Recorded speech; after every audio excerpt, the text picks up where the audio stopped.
Assalamualaikum warahmatullahi wabarakatuh. Waalaikumsalam warahmatullahi wabarakatuh. Yang terhormat kepada Bapak Trisna Taufik Darmansyah selaku dosen pengampu mata kuliah Islam dan Sains serta teman-teman sekalian. Perkenalkan, nama saya Jamiatul Mawas selaku moderator pada sore hari ini. Kami di sini akan mempresentasikan materi tentang epistemologi ilmu pengetahuan dalam Islam. Adapun susunan acara pada presentasi kali ini yaitu pembukaan, pembahasan, dan penutup. Langsung saja kita mulai.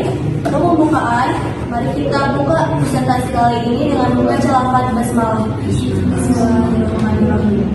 Yang kedua ada pembahasan. Kepada pemateri pertama yang bernama Anggun Madani, silakan untuk menyampaikan materinya.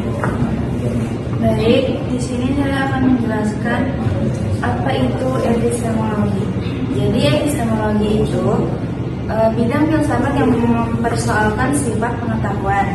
Nah, jadi kayak epistemologi itu kayak cabang filsafat yang kan untuk pengetahuan gitu. Terus terutama tentang asal-usul pengetahuan, cara memperoleh pengetahuan, jenis-jenis pengetahuan serta kebenarannya.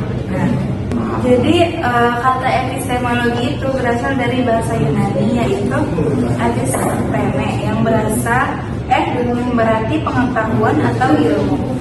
Terus logosnya itu yang berarti kajian atau ilmu tentang. Jadi pokok kajian epistemologi contohnya itu kayak apa itu pengetahuan. Jadi kayak apa yang membedakan pengetahuan dari sekedar opini atau dugaan. Terus contoh yang kedua itu bagaimana pengetahuan itu diperoleh, apakah melalui akal, pengalaman, atau intuisi dan wahyu. Terus yang ketiga, apa sumber pengetahuan yang sah? Misalnya kayak rasio, empirisme, atau otoritas tertentu. Terus fungsi-fungsi dalam epistemologi itu untuk mengasah pikiran kritis supaya tidak mudah percaya tanpa bukti. Terus membedakan fakta dan opini, misalnya contohnya itu mendung pasti hujan, itu opini kan, tapi bergerak cuaca berdasarkan data. Terus contoh yang kedua, memahami batasan pengetahuan. Tidak semua pertanyaan bisa dijawab ilmu seperti makna hidup. Terus contoh aliran dalam epistemologi. Yang pertama itu ada rasionalisme, empirisme, pragmatisme, dan intuisionisme.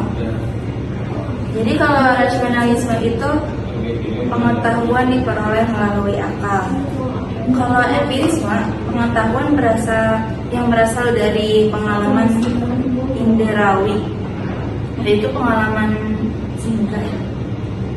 Terus kritisme itu gabungan antara rasio dan pengalaman. Nah, yang terakhir intuisionisme, yaitu pengetahuan diperoleh secara langsung tanpa penalaran pengalaman. Pandangan epistemologi Islam adalah mengkaji hakikat ilmu dengan menjadikan wahyu, Al-Quran dan hadis sebagai sumber utama, yaitu berpadu secara integratif dengan akal, indera, dan intuisi ilmiah untuk membentuk pengetahuan holistik. Nah, terus apa sih perbedaan epistemologi dan epistemologi Islam? Jadi perbedaan epistemologi umum atau barat dan epistemologi Islam terletak pada sumber pengetahuan, landasan kebenaran, dan tujuan pencarian ilmu. Contohnya itu kalau pengertian dasarnya, kalau epistemologi pada umumnya kajian filsafat tentang usul-usul cara memperoleh dan kebenaran pengetahuan berdasarkan pemikiran manusia. Kalau epistemologi Islam, kajian tentang pengetahuan yang berlandaskan wahyu dari Al-Quran dan hadis serta dipadukan dengan akal dan pengalaman inderawi. Baik, lanjut dengan pemateri kedua yaitu saudari dari Fadina Aulia. Persilakan. Baik, saya akan menjelaskan perbedaan dari empirisme dan rasionalisme. Yang pertama ada empirisisme. Empirisisme adalah aliran filsafat yang meyakini bahwa pengetahuan dan pengalaman indera. Jadi pengetahuan berasal dari pengalaman indera dan pengamatan. Intinya, indera itu dari penglihatan, pendengaran, sentuhan, penciuman, dan pengecupan adalah sumber utama pengetahuan dan pikiran manusia yang lahir seperti tabula rasa atau kertas kosong. Lalu yang kedua ada rasionalisme. Rasionalisme adalah aliran filsafat yang meyakini bahwa pengetahuan berasal dari akal atau rasio tanpa pengalaman. Intinya, kebenaran utama dan pengetahuan yang pasti dapat diperoleh melalui pemikiran, logika, dan akal budi terlepas dari pengalaman indrawi. Yang kedua ada epistemologi keilmuan Islam. Epistemologi atau teori ilmu pengetahuan membahas secara mendalam segenap proses yang terlihat dalam usaha kita untuk memperoleh pengetahuan. Ilmu merupakan pengetahuan yang didapat melalui proses tertentu yang dinamakan metode ilmuwan. Selanjutnya, ada penyampaian kesimpulan yang akan disampaikan oleh Saudara Ahmad Nafis. Untuknya dipersilakan.